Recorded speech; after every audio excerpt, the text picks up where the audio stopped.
Hi guys, this is just a brief overview about our free reading expectations here in Reading 8. Free reading is one of our major assignments, which is why I like to make a video to kind of explain everything that I expect as far as what to do during our free reading time here in our class. So let's just go ahead and get into it. First, I want to start by talking about self-selecting books. Reading in 8th grade is really the last chance you get to read independently on a regular basis during the school day. I was an English teacher over at the high school about 2 years ago, and their English schedules are so stacked and packed with all these different things that they need to go over within the school year that there just isn't a whole lot of time for free reading. So this really is your last chance to get to pick your own book and make that a part of your classroom curriculum. Um, so with that being said, pick books that you like. Don't necessarily pick something based on how many points it is. Sure, that should probably be a little bit of a factor, but ultimately, if you're not enjoying what you're reading, you're probably not going to finish it very quickly because it's going to be kind of a pain to try to get through it and try to read that content. Whereas if you're reading something you do enjoy, you're probably more likely to want to turn the pages and find out what happens next and those sorts of things. So if you ever find yourself in a book that you absolutely hate, don't feel like you need to keep reading it just to get that point value. If you've kind of figured out that you're not liking this book, feel free to switch it out and pick something that you're actually going to enjoy and try to get through it a little bit faster that way. Okay, so that is my plea to you as far as self-selecting books. So this is just kind of what free reading looks like here in 8th grade. So it's always going to be the first 10 minutes of class is designated free reading time. I'll put a timer up on the screen for 10 minutes and we read until the end of that timer. What to do when this timer's on? You should be reading your book, possibly filling out a summary sheet, which I'll get into what that is in a second, or having a reading conference with me. What you shouldn't be doing is sleeping, talking, playing a game on your Chromebook, or homework for another class. I do always give this warning to students, please don't save your homework for free reading time. I will ask you to put it away. So even if it's due next hour, you're gonna have to put it away. Don't use it as a study hall time. It's not a great time to do that. Weekly reading check-in. So once a week, what I will do is I will pass out a weekly reading check-in sheet. I'm gonna stop sharing my screen so I can kind of show you what this looks like. All right, sorry, my camera is a little bit grainy, but it looks something like this. So what you're going to do is in this box right here, it asks for the title of your book. You would write the title of your book for week 1, week 2, week 3, whatever you're reading at that time. And then you will just date it right here. So you can, I don't know if you can see that very well, but you can see some of these are going all the way back to January when this last student filled this one out. So you'll fill in your title, you'll tell me what page number that you're on, and then you will give me like a quick 1 sentence line about what is kind of happening in your book. So the reason I make us track this at all is mostly to hold everyone accountable for the reading that we're doing. It helps me track your progress and it helps me see that you're making progress. But it also prevents students from going home and watching a movie and then doing a reading conference about the movie, but pretending like they read the book version of it. For example, like going home and watching Harry Potter and then coming back the very next day and being like, hey, I read Harry Potter in a night. Probably not, right? So if we're tracking our books, it holds us a little bit more accountable for the points that we're getting. In order to do a reading conference over a book, it's got to be listed somewhere on this tracker sheet. Please do not take this tracker sheet out of my classroom. I have a little spot for them. I will always ask you to fill it out and then I will have you hand them right back to me when you're done. The reason I like to keep them is because I only let you do reading conferences over books that are on that tracker sheet.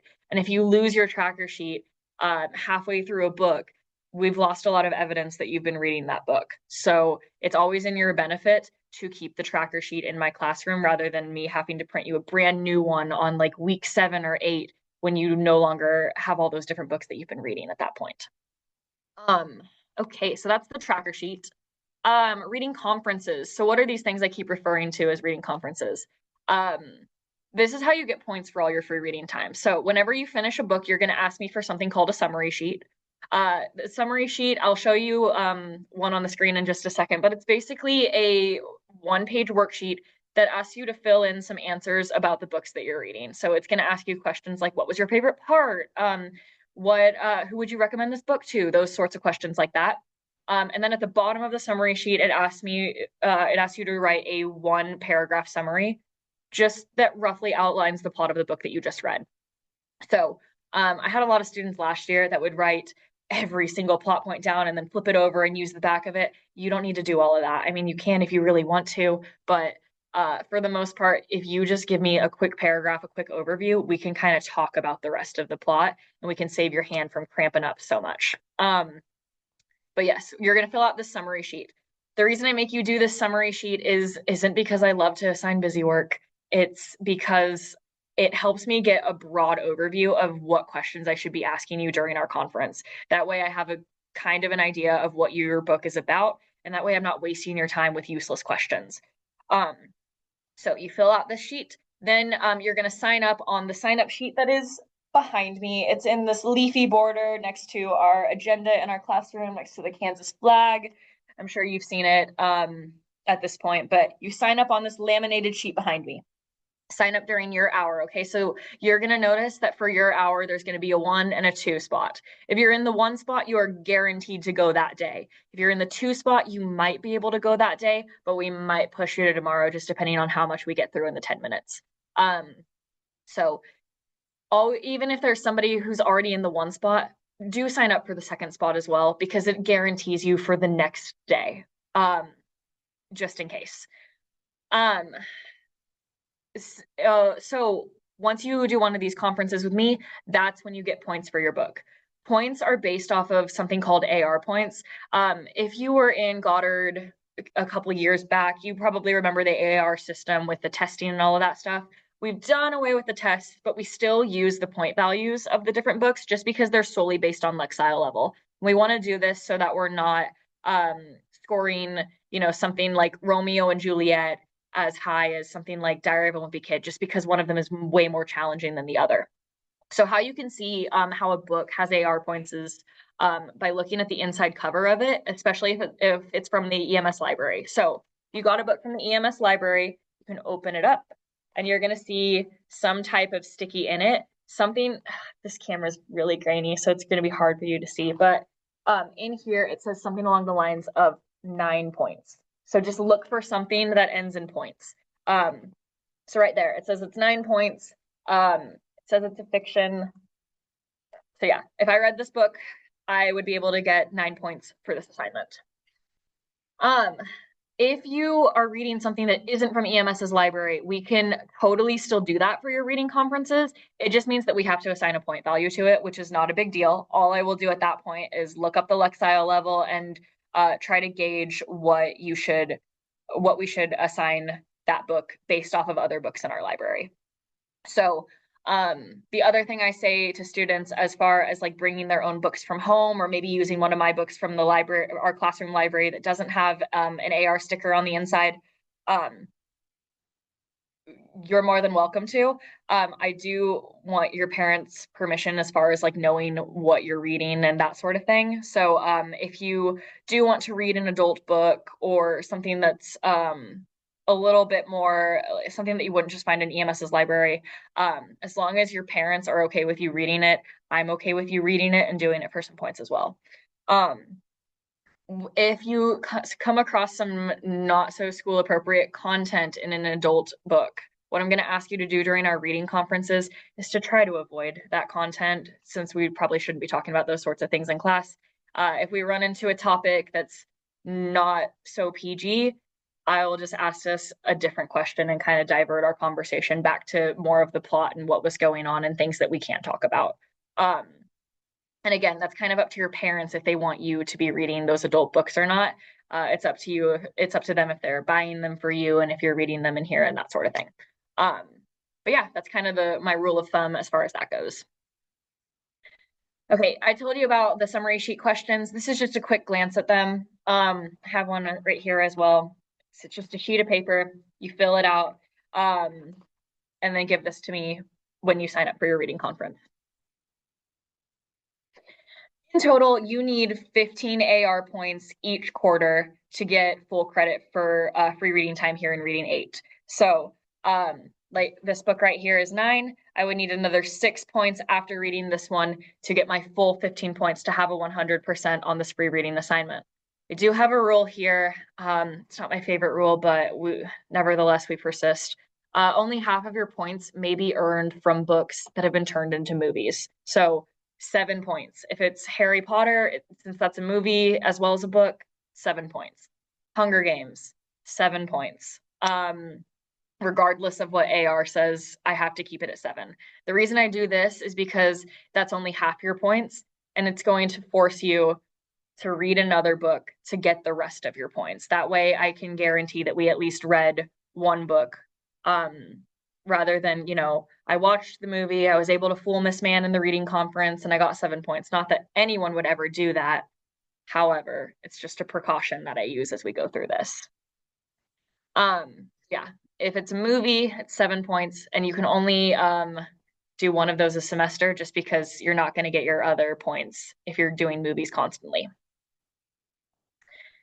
Requirements. Okay, so this is 30% of your grade. So these 15 AR points actually become one of your bigger grades in our class. Each 9 weeks, we are going to rinse and repeat on this grade. So whatever happened in quarter 1 will not continue to quarter 2, and so on and so forth. So this will be your only weighted grade. Everything else is based on points. You're getting graded on your weekly check-in sheet, so this tracker sheet. You're getting graded on filling out your summary sheets. And most importantly, you're getting graded on having a reading conference with me and the number of AR points that is associated with that book during that reading conference. To sign up for a reading conference, I already kind of pointed to it behind me, but sign up on this dry erase sheet behind me. It is first come, first served. I don't like to schedule my reading conferences, mostly because if someone's absent, then we're wasting a slot. And it's kind of wasting everyone's chance at getting into a reading conference. But I do have a helpful tip if you are ever in a situation where you need to do a reading conference that day. My tip is to come before first hour when everyone's picking up their Chromebooks. So stop by my class. Students typically never come in here before just to get signed up or anything like that. Typically students, when they're going to sign up, is in between their own passing period right before their reading class. So if you can beat students to said passing period time by signing up before or after you get your Chromebook, you'll probably be in a better standing compared to the other students in that hour.